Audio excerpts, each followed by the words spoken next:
a challenge. No one moved. The brunette did not even move her hands. She had seen this kind of thing before. McEwen had noticed both the skinny guy's non-reaction and the brunette's careful nonchalance. Urgently, he turned to face his SEAL friend. "Don, he's real. The chick's real. Back off." Zub looked at him, and then eyeballed the skinny guy. Then, the skinny guy spoke. "My name is Johnny Walker. I was a plank owner in SEAL Team 6 with Dick Marchenko. Marchenko founded SEAL Team 6, perhaps the world's best-known elite fighting unit. And Marchenko owned the Raven, a legendary bar in Virginia Beach that was a long-time SEAL hangout. It was the kind of bar where no one called the cops. A plank owner is a founding member of the U.S. Navy SEAL unit. It meant that Walker was hand-picked by the founder of SEAL Team 6 and had hung out at Marchenko's bar. And he literally got the coveted t-shirt. He was, therefore, SEAL royalty.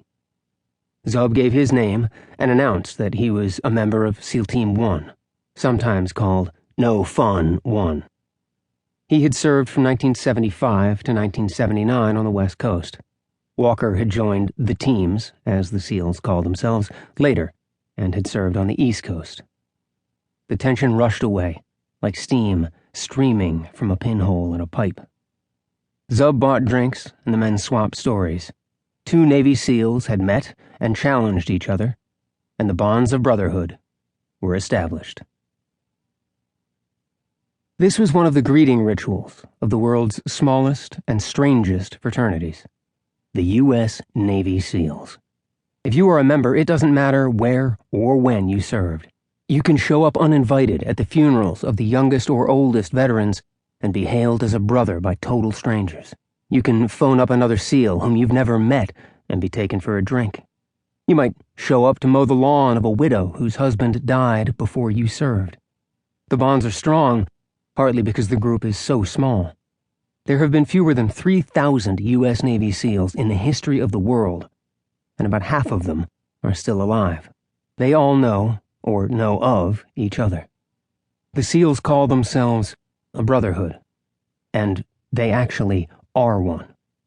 The brotherhood is forged by one of the most demanding selection processes on Earth, basic underwater demolition/SEAL, known universally as BUDS.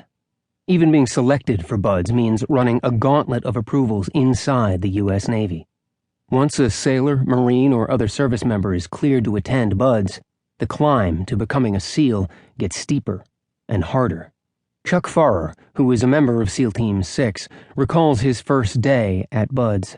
A humorless Navy officer stepped to the podium in a small concrete room at a SEAL base in Coronado, California. He told the men to look left and look right. Each man did.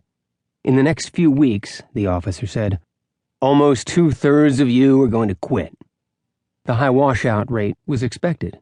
He said it without regret, as a simple, cold fact. He was daring the men to meet the highest standards and expecting that only a few of them would. The training was demanding enough to persuade many hard men to ring the bell to quit. "I've seen Olympic-quality athletes wash out," Farrer said. The Navy is happy to see them go. What defines a SEAL is his unwillingness to ever give up. It requires extraordinary will in all three aspects of human existence: body, mind, and spirit. Very, very few men are dominant in all three. A Navy corpsman who supervises the medical care for SEALs during BUDS told us, "Injuries that I would usually send someone to the hospital for, in BUDS, I just patch up. Those guys don't want to quit." Still, some are forced to, regardless of their determination or ability to succeed. Broken legs, smashed arms, cuts requiring more than a dozen stitches. Medical reasons can knock as many as 1 of every 5 applicants out of BUDS.